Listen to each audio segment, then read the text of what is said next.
Welcome friends, अकूज किचनमध्ये सगळ्यांचे स्वागत.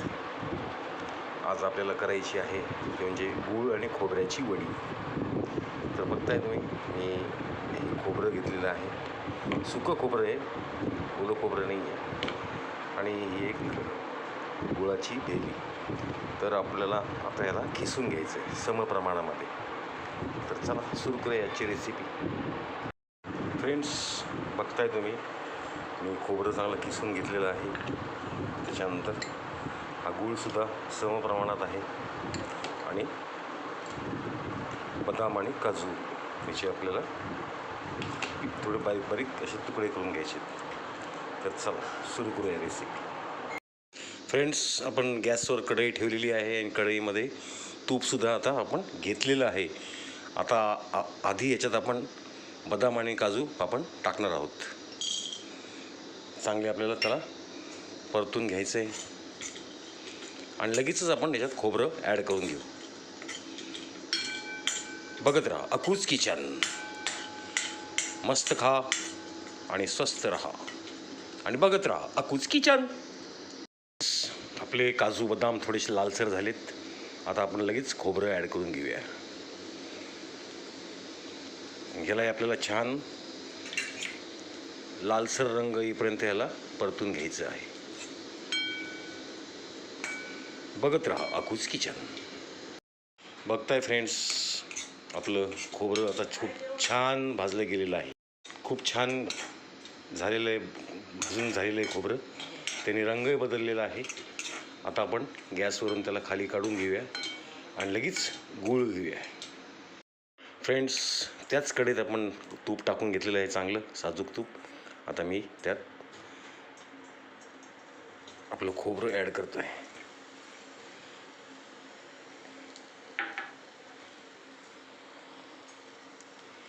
चांगलं मिक्स करून घ्यायचं आहे आपल्याला तुपामध्ये.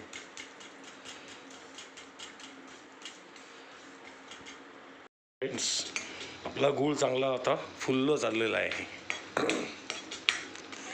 आपल्याला थोडं याच्यामध्ये आपल्याला दूध आता आपण ॲड करून घेऊया, म्हणजे आपल्या वडीला एक चांगली चव देणे येणार आहे.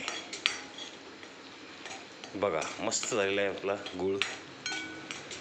आता याच्यात मी दूध ॲड करून घेतो थोडंसं,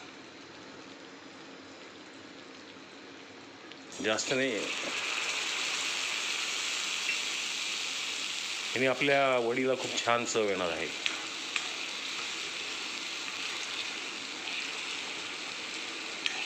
आता आपण याच्यामध्ये आपलं भाजलेलं खोबरं ॲड करून घेणार आहोत.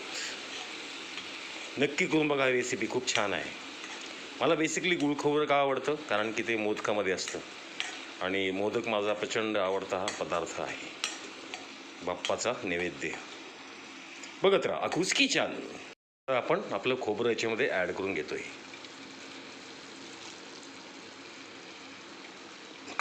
मस्त मिक्स करून घ्यायचं आहे त्याला. आता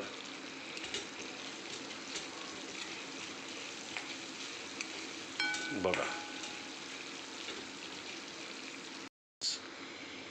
फायनली आपलं गूळ खोबऱ्याच्या वडीचं मिश्रण तयार झालेलं आहे. आता याला आपण खाली काढून घेऊया. एका ताटाला तूप लावून त्याच्यात आपल्याला याला पसरून ठेवायचं आहे. थंड झाल्यानंतर आपण त्याच्या वड्या पाडून घेणार आहोत. बघत राहा अकूज किचन. फ्रेंड्स, मी त्याला असं ताटामध्ये सेट करून घेतलेलं आहे. थंड झालं की आपण त्याच्या वड्या पाडून घेणार आहोत. आता याला थंड व्हायसाठी आपण ठेवून देऊया एक 10 ते 15 मिनटं. फ्रेंड्स, फायनली आपल्या वड्या पाडायला मी सुरुवात केलेली आहे. जेवढ्या पाहिजे तेवढ्या आकाराच्या वड्या आपण त्याच्या पाडून घेणार आहोत. फ्रेंड्स, फायनली आपल्या वड्या मी कापून घेतलेल्या आहेत. आकाराला काहीही त्याला हे नाही आहे, अगदी मनसोक्त आडव्या उभ्या तिरप्या कशाही तुम्ही त्याला कट करू शकता. महिनाभर टिकतात या आरामशीर. तर नक्की करून बघा, नाही तर सरळ माझ्या घरी या, आपण मिळून या छान वड्यांचा आस्वाद घेऊया. नक्की या, मी आपली वाट बघतोय. खूप खूप धन्यवाद आणि मनपूर्वक आभार. बघत राहा अकूज kitchen. Please like and subscribe my channel अकूज किचन. थँक्यू.